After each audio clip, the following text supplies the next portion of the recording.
Welcome to the Sparky Coach podcast. This platform was built by Sparkies for Sparkies. We simply exist to make business owners more profitable, or businesses more profitable and more predictable. So we want to work with people that work hard because we love working hard too, that work smart because you got to be on top of the business, people that are kind because no one likes a dickhead.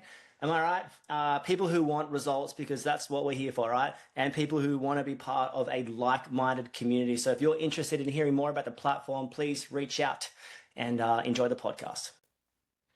Sparky Coach Pod Crowy here with Cam. Sup? The McCrack Lord in the house.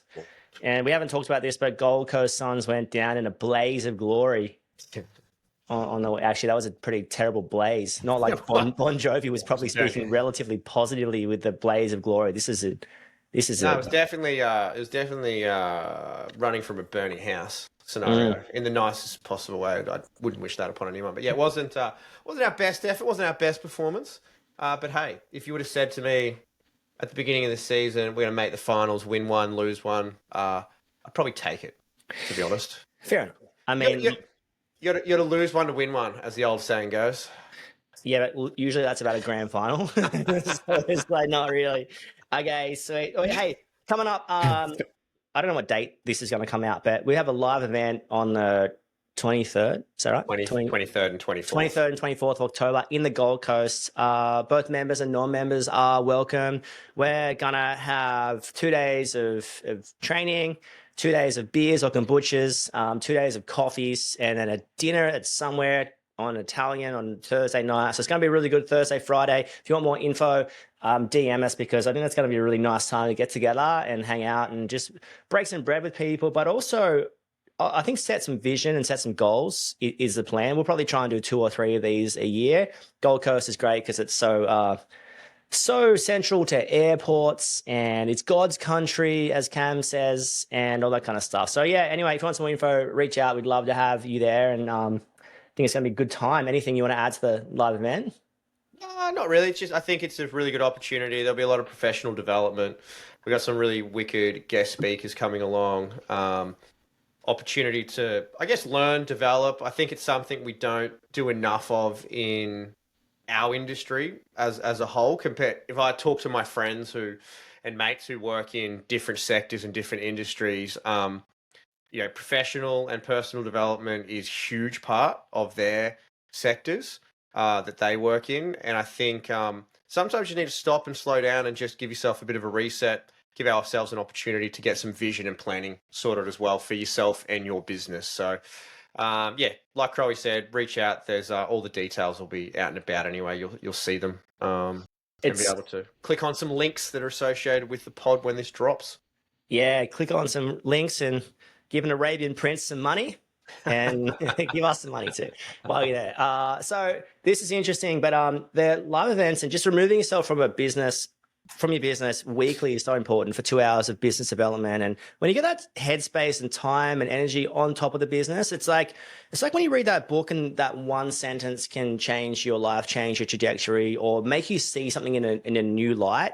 That's the kind of stuff when you put yourself in a spot of going to these live events, or even just, that's me live event, can be a podcast. When you got that on time of personal development or business development, you can read one line, hear one line, someone can say something and you're like, oh my gosh. You can take, you see some $1 million ideas at these places or $100,000 ideas or $100 ideas. And if you get a $100 idea and can apply that to your business and make $100 extra a day, that's $25,000 a year. So, so you're not looking for, you're just looking for that time on the business. But talking today about capturing variations, and that might actually sum it up in everything. Capture.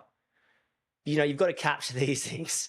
These can capture like a hostage. We watched Hook the other night with the boys. Oof. And it was a great movie, right? Great movie. So Hook is a good time, but when Captain Hook captures, doesn't capture Peter Pan, but he captures I guess he does to an extent, but he captures the Lost Boys and he's got them tied up and they're there, they're sewn and they're ready. And they're hopefully not escaping. And when we talk about capturing variations, where there's multiple ways variations can escape.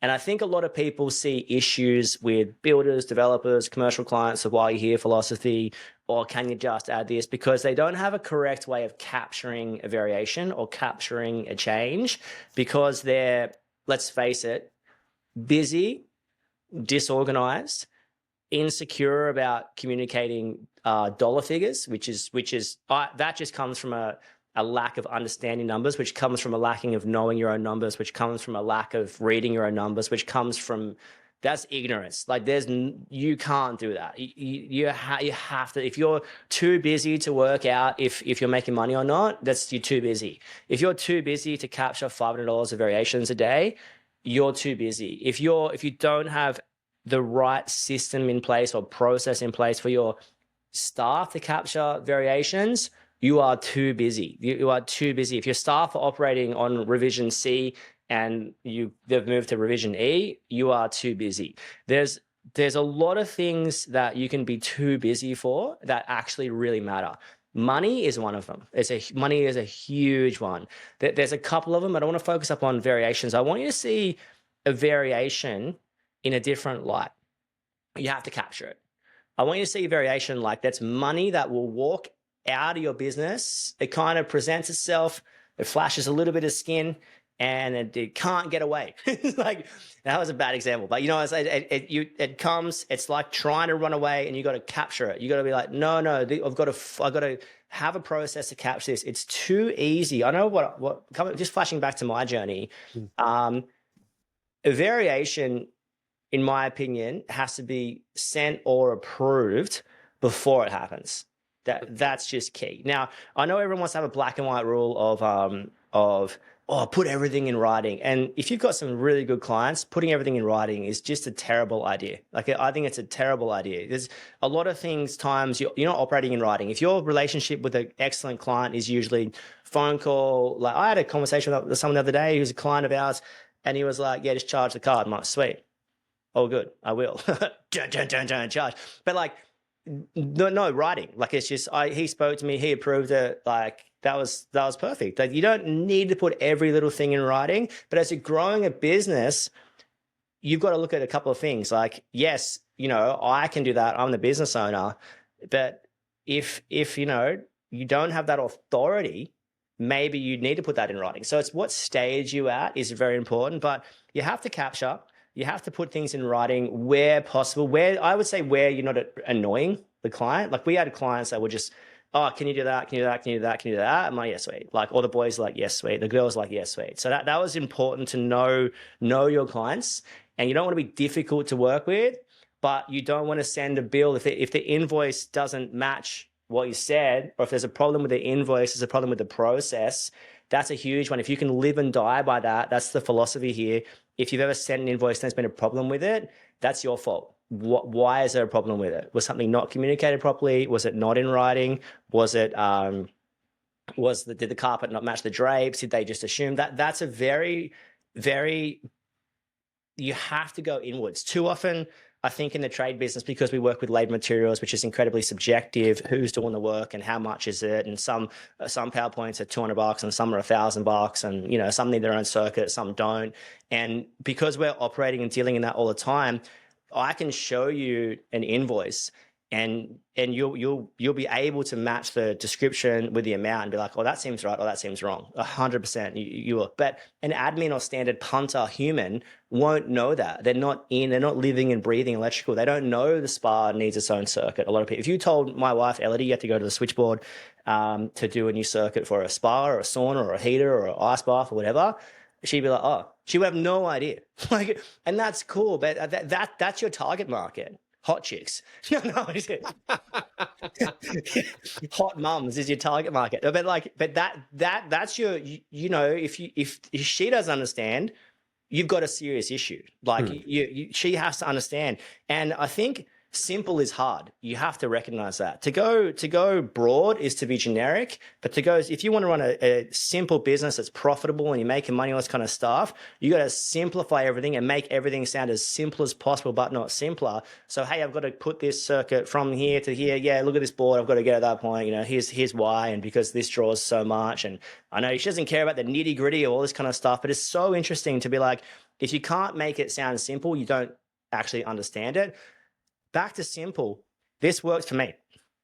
So let's say we're on a project, we're talking about projects. So your original quote, let's just take a duplex or a house or whatever. You've done the temps, and you've probably done the undergrounds.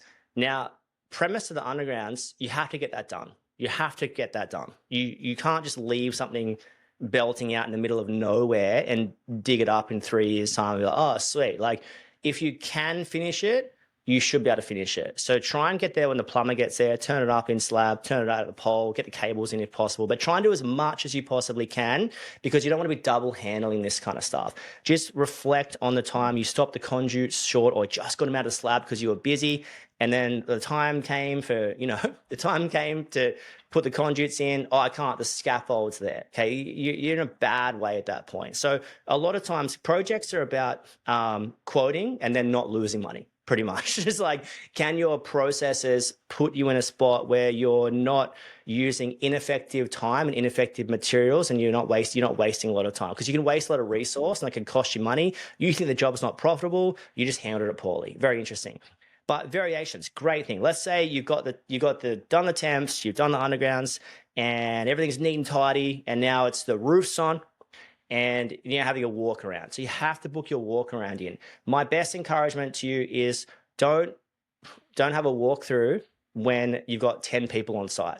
Everything needs to be nailed. Now, flashing back to that, if you are just you and an apprentice, you might be able to have the walkthrough with the apprentice, but what can they do, right? Can they speed bore? Can they set plates up? Can they, get some circuits in? What there's something they can do 100%. Can they start on upstairs lighting or upstairs power? Do something like smoke detectors, just something data. What can they do? Surely something, right? But essentially you want to be going through with the right information. So before you start. So what you want to do is you want to have a walkthrough prior to rough-in and capture the variations. Now, there's going to be subtractions and there's going to be additions here. You have to capture both. This puts a lot of pressure on your original pricing. Let's say my original pricing, I've priced at points at $200, and I'm making heaps of money on that point, whatever point it is. I'm making heaps of money. And let's say the client goes and subtracts all of them. So I'm like, so your price book has to be fair and reasonable, and you have to be profitable across all aspects, because if you're just profitable, if you're sunk the money into one element of that price, be it lighting, be it power, and they take that part out, you shove a little China. Yeah, you got to lose money. If they add all the stuff in there, perfect for you, but you can't risk that. And if you're just legit and ethical and honest and kind and profitable for 10 years, you're going to do some big damage in a good way, damage in a good way, right? So have a walkthrough. There's going to be subtractions and deletions. Now you've got the point where you can, if it's too much, holy crap, this is so different to what I said. Maybe you go back to the drawing board and reprice the whole thing. That would probably be more inclined with like a kitchen renovation, unit renovation, something smaller. But a new build or something, new or like a large renovation, you're probably able to just sort of, hey, this is gone, this is gone, this is gone. That bed floor is now a laundry. That laundry is now a hallway. That hallway is now a gym. That room didn't exist on the plans. Where did that come from? I've never seen that room in my life. We've done a lot of houses before, and they excavate and they've got this secret room and they brick it up and certifier walks through and they knock out the door knock out a door later. You're going to do some ungodly stuff at certain times. So, that now needs an extra smoke detector. That needs this, that needs that. And I've got alarm sensors, all this kind of stuff. So, but you have to be able to go through and capture it. So there's a couple of key moments of capturing. The first key moment of capturing is the rough-in, the walkthrough. The second key moment is prior to sheeting.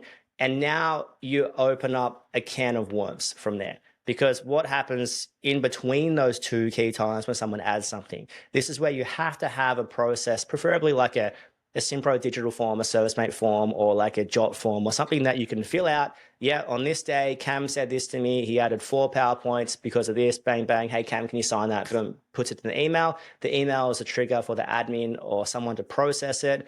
I just double check that that pricing is correct and bang it out there.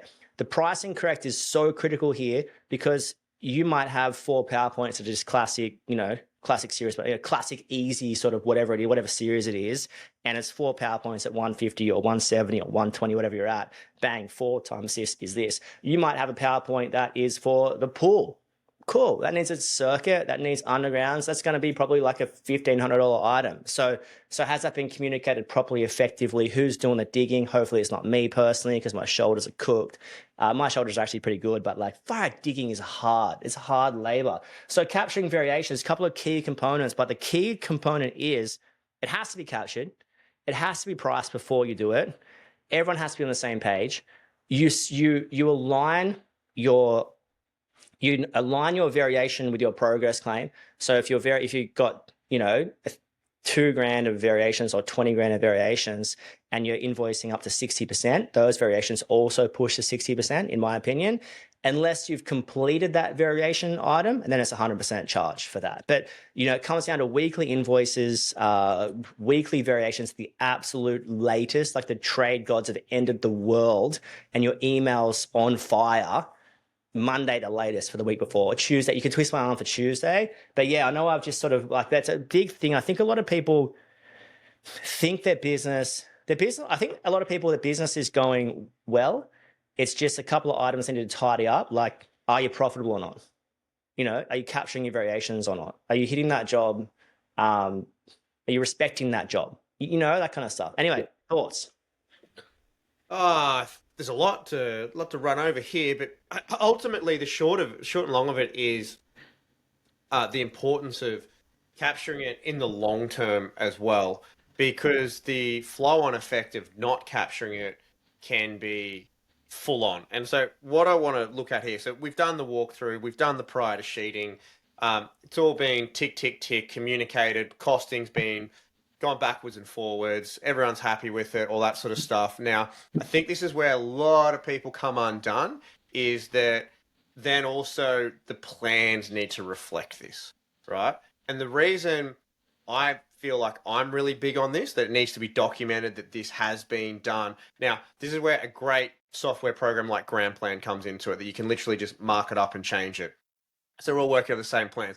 Let's say Jimmy, who's an absolute weapon tradie for this business, is gone through, he's done it, he's roughed it all in, he's killed it with Joey, the gun apprentice. Now, the job's dragging on a little bit, taking a little bit longer than normal. We get to the fit off stage, and Jimmy is living his hot boy European adventure, and Joey's had to shoot off the TAFE for a bit of time.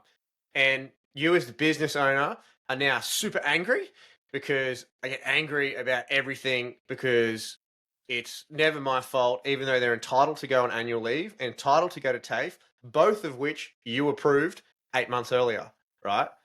But what you're actually angry at here is the process that you didn't do.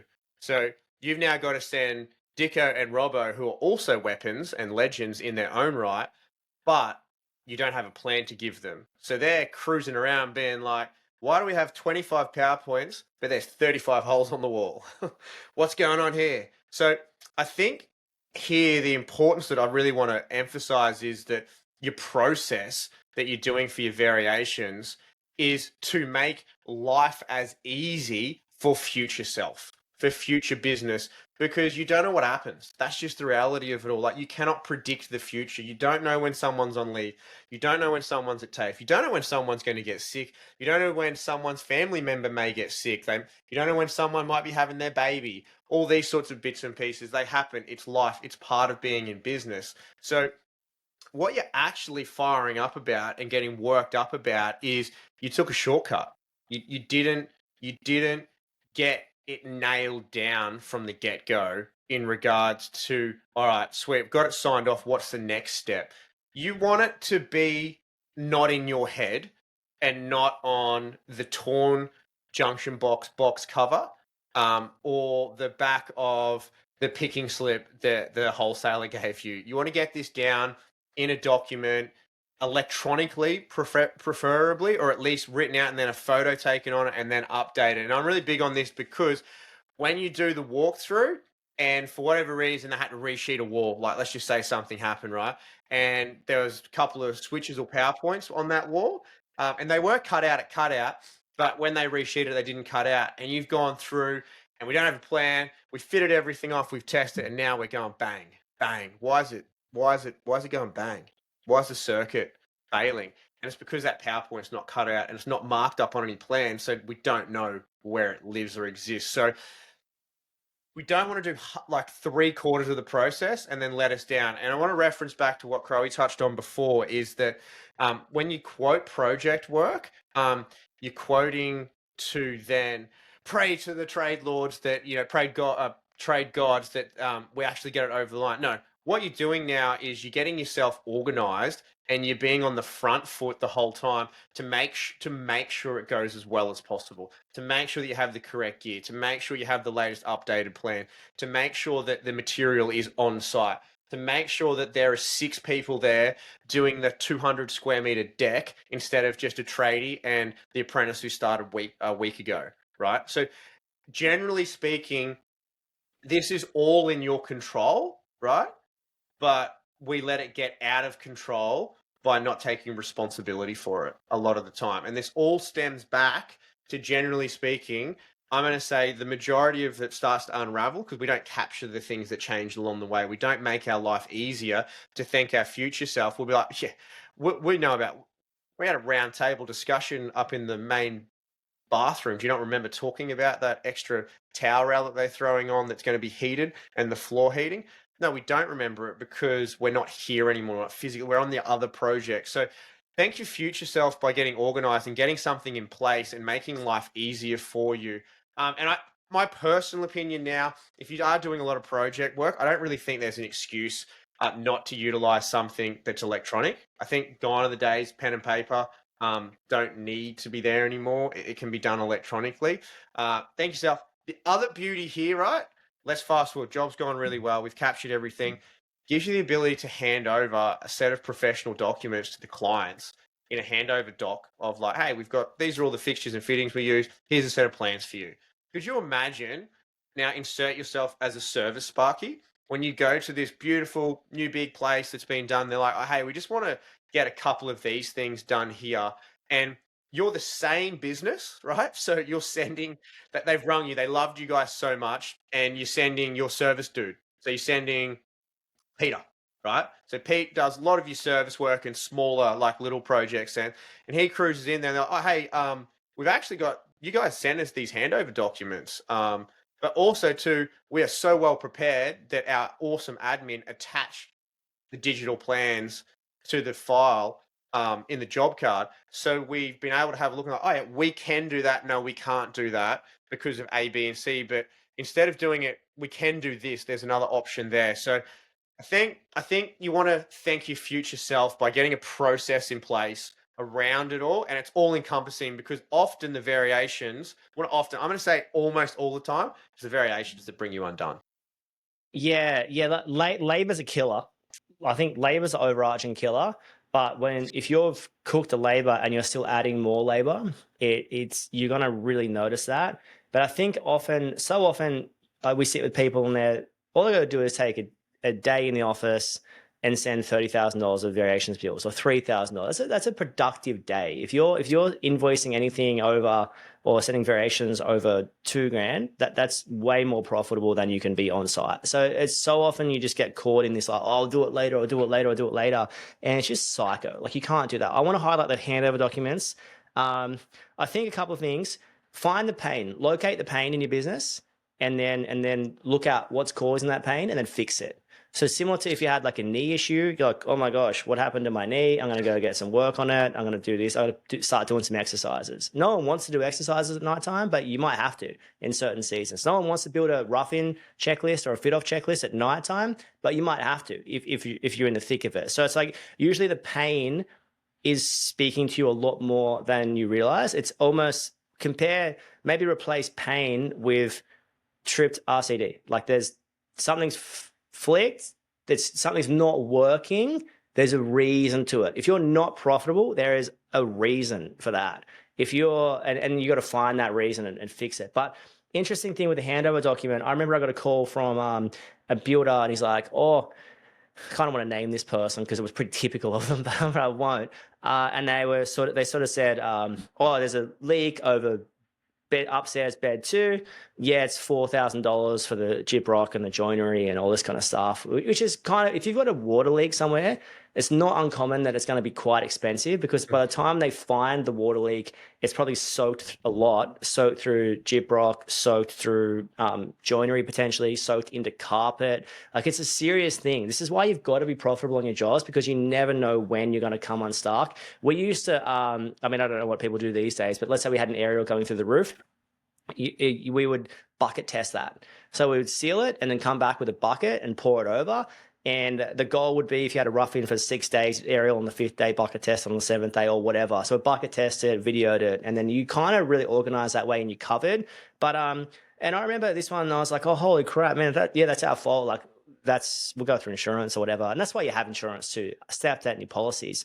But I was able to go to our handover document, open it up, and be like, oh, the aerial is over the bathroom there, and the bathroom is 700 meters away from bed 2. Like, it wasn't really, but the bathroom was the other end of the roof, and I knew what way the roof sloped, and I was like, oh, that can't be us. Our aerial's at this point, because I've got a splitter location and I know exactly where that is.